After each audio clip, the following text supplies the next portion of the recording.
अस्सलाम वालेकुम। Start with the name of Allah. जो टॉपिक है हमारा, हम बात करेंगे outdoor air occurrence. Last lecture में हम बात कर रहे थे आउटडोर एयर की। अब इसमें हम कुछ अक्रंस की मतलब मौजूदगी कहाँ कहाँ पर इन माइक्रो ऑर्गेनिजम्स उसकी बात करेंगे।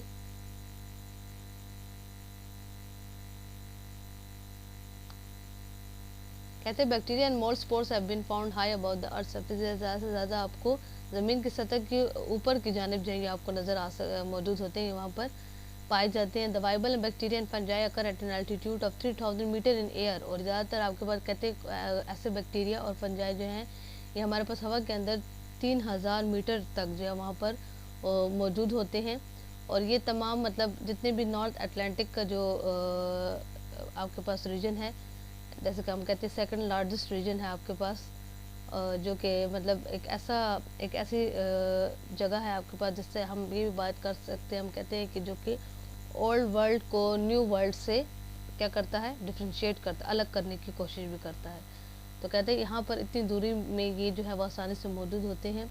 एयरबोर्न बैक्टीरियल डिजीज़, अब ऐसी कुछ बीमारियाँ जो कि बैक्टीरिया की वजह से पैदा हो रही हैं और हवा के अंदर इनके जरासीम आसानी से मौजूद होते हैं, जैसे कि डिफ्थेरिया है, खनाक की बीमारी है, कल इसके बारे में डिस्कस किया था हमने। ट्यूबरक्लोसिस है, टीबी की बीमारी है। इसी तरह मेनिंजाइटिस है। मेनिंजाइटिस कहते हैं इन्फ्लेमेशन ऑफ मेनिंग्स। ये आपके पास वो प्रोटेक्टिव कवरिंग होती है मेनिंग्स, जो कि आपके ब्रेन और स्पाइनल कॉर्ड को जो है वो कवर करती है। और अगर किसी भी बैक्टीरिया या वायरल इन्फेक्शन की वजह से जो फ्लूइड इसके इर्द गिर्द होता है ब्रेन के या स्पाइनल कॉर्ड के, तो उसकी वजह से स्वेलिंग हो जाती है, वहाँ पे सोजिश होना स्टार्ट हो जाती है, सूज जाती है वो जगह, जिसकी वजह से अक्सर औकात इस किस्म के इन्फेक्शन होना स्टार्ट हो जाते हैं, जिन्हें हम मेनिंजाइटिस कहते हैं। एयरबोर्न वायरल डिजीज़, कुछ ऐसी बीमारियाँ जो कि वायरस की वजह से पैदा हो रही हैं और हवा के ही ज़रिए से इनकी जरासीम जो आसानी से एक से दूसरी जगह पर मुंतकिल हो रहे हैं, जैसे कि स्मॉल पॉक्स होते हैं, बच्चों को छोटे छोटे दाने निकलते हैं, उसकी बात करें। मीज़ल्स हैं आपके पास, मीज़ल्स भी इसी तरह के आपके पास जो है वो रैशेस पड़ना स्टार्ट हो जाते हैं। ये भी हाईली कॉन्टेजीनियस इन्फेक्शन डिजीज़ है जो कि मीज़ल्स वायरस की वजह से होती है। और बेसिकली इसके जो सिम्टम्स अलामात है वो 10 से 12 दिनों के अंदर जो है वो डेवलप होना स्टार्ट होते हैं, मतलब जब ये वायरस अटैक करे उसके बाद। तो और ये तकरीबन आपके पास 7 से 10 डेज तक जो है वो रहते हैं। इनिशियल सिम्टम्स मतलब जो ज़ाहिरी इसमें अलामात नज़र आते हैं वो यही होता है, बुखार होता है, ज़्यादा से ज़्यादा कफिंग होती है, खांसता बंदा, रनी नोस है, नाक बहती रहती है और आइस जो है इन्फ्लेम्ड हो जाती है, मतलब कि रेड हो जाती है, स्वेलिंग हो जाती है। इस तरह के इसमें सिम्टम्स जो अलामात जो है ज़ाहिर होते हैं। इन्फ्लुएंज़ा है कि जो आपको ज़ुकाम वगैरह होता है उसकी बात करें, कॉमन कोल्ड ये जो खुश खांसी वगैरह जो है रहती है अक्सर सर्दियों में, उनकी बात कर रही हैं। तो ये तमाम वायरस की वजह से होने वाले इन्फेक्शन है। इसके अलावा एयरबोर्न फंगल डिजीज़, अब कहते हैं कुछ ऐसी बीमारियाँ जो कि फंजाई की वजह से पैदा हो रही हैं और ये भी आपके पास इनके जरासीम भी हवा के ज़रिए से एक से दूसरी जगह पर आसानी से मुंतकिल हो रहे हैं।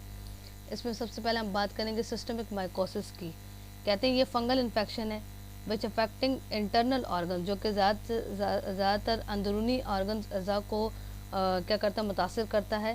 Cause by certain species of ड्यूटेरियोमाइसीड्स, ये एक फंजाई का नाम है जिसकी वजह से ये काज होता है, ये मतलब इसकी वजह बनता है इस इन्फेक्शन की। इसके अलावा हिस्टोप्लाज्मोसिस, ये भी आपके पास कहते हैं एक ऐसा इन्फेक्शन है जो कि तब पैदा हो सकता है अगर हम ब्रीथिंग करते हैं spores of a fungus often found in the bird and the bat droppings. अक्सर ये बर्ड्स वगैरह जो है वो कोई भी फिशेस वगैरह वेस्ट मटेरियल कहीं पर भी इनकी अगर वहाँ पर मौजूद हो तो उनमें आसानी से ये जो फंजाई है ये मौजूद होता है, जो कि इस इन्फेक्शन को काज कर सकता है। इसके अलावा है क्रिप्टोकोकोसिस, ये भी कहता है आपके पास एक ऐसा इन्फेक्शन है जो कि ईस्ट की वजह से होता है। और आपके पास इसमें बात ये कर रहे हैं कि बेसिकली ट्यूमर्स बनना स्टार्ट हो जाते हैं, रसौली बन जाती है लंग्स के अंदर, and sometimes spreading in the brain, और फिर आस्ते आस्ते वो ब्रेन दिमाग के अंदर भी वो जो है वो फैल जाती है, सिवियर हो जाती है जब ज़्यादा बहुत ज़्यादा। तो ये भी आपके पास एक तरह का फंजाई की वजह से होने वाले ये भी इन्फेक्शन है। नेक्स्ट हम बात करेंगे, कहते हैं factors affecting microbial flora of natural water. ऐसे वो तमाम चीज़ें जो कि मुतासर करेंगी जितना भी जो आपके पास कुदरती पानी होगा उनके ऊपर जो माइक्रोबियल फ्लोरा होता है उसको मुतासर करेगा। Control of micro organisms in air, सबसे पहले जितने भी जो माइक्रो ऑर्गेनिजम्स हवा के अंदर उनका कंट्रोल हो, The level of air contamination can be reduced or the air can be sterilized as the situation demands by the application of some of the physical and chemical agents.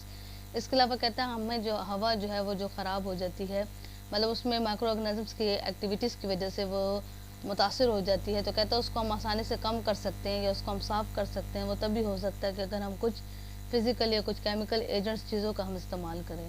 Listed below are some common and effective methods to controlling the level of air contamination. कुछ ऐसी यहाँ पर बातें अब आपको ये बता रहे हैं कि जिसकी वजह से कहता है हम इस हवा की कंटेमिनेशन को, उसको ख़राब होने से बचा सकते हैं। एक तो ये अल्ट्रावायलेट रेडिएशंस का इस्तेमाल अगर हम करें, यूवी लाइट्स का, केमिकल एजेंट्स का, कुछ ऐसे केमिकल्स का इस्तेमाल करें, फिल्ट्रेशंस का इस्तेमाल करें, ऐसे कंटेनर्स का इस्तेमाल करें हम लोग जिनसे हवा को आसानी से पास किया जा सके और वहाँ से वो फिल्टर हो जाएं, वो माइक्रो ऑर्गेनिजम्स वहीं पर रुक जाएं। एयर फिल्टर्स लगाए जाएं, यूनि डायरेक्शनल एयर फ्लो, एक ही सिमत के अंदर हवा का जो है वो गुजरने का रुख हो और उसकी मूवमेंट जो है वो हरकत कर सके। वैक्यूम क्लीनिंग के ज़रिए से हम कर सकते हैं। तो ये तमाम वो कंडीशंस हैं, वो तमाम इन्होंने बता दिए हालात कि जिसकी वजह से हम एयर कंटेमिनेशन को रोक सकते हैं, कंट्रोल कर सकते हैं बस। माइक्रोबियल, इसके अलावा हम बात करेंगे यहाँ पर माइक्रोबायोलॉजी ऑफ वाटर की हम बात करेंगे। कहता है water is essential for the well being of all living organism. ये तो आपको पता है कि पानी जो है ज़रूरी है तमाम जितने भी जो जानदार जो ज़िंदगी गुजारे हैं उनके लिए। All microbes live in an aqueous environment, और ये भी याद रखें कि जितने भी जो माइक्रोब्स हैं ये हमेशा एक ऐसे माहौल में रहते हैं जिसमें पानी की मौजूदगी जो है वो ज़रूरी होगी। विदाउट वाटर दे आइदर परिश और बिकम इनएक्टिव।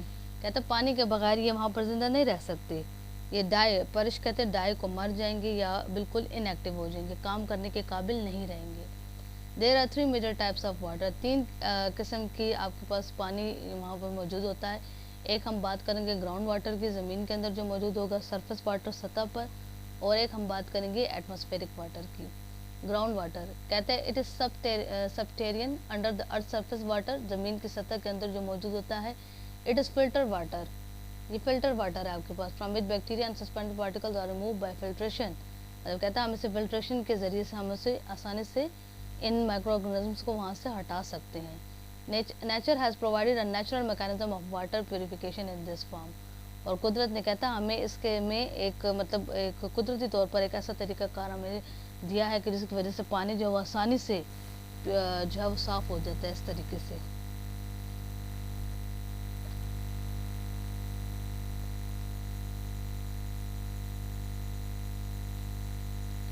आज का लेक्चर आपका इसी टॉपिक में है, इसको फिर इंशाल्लाह हम आगे कंटिन्यू करेंगे। इसमें अगर आपको कोई भी क्वेश्चन हो देना आप वो पूछ सकते हैं। Thank you.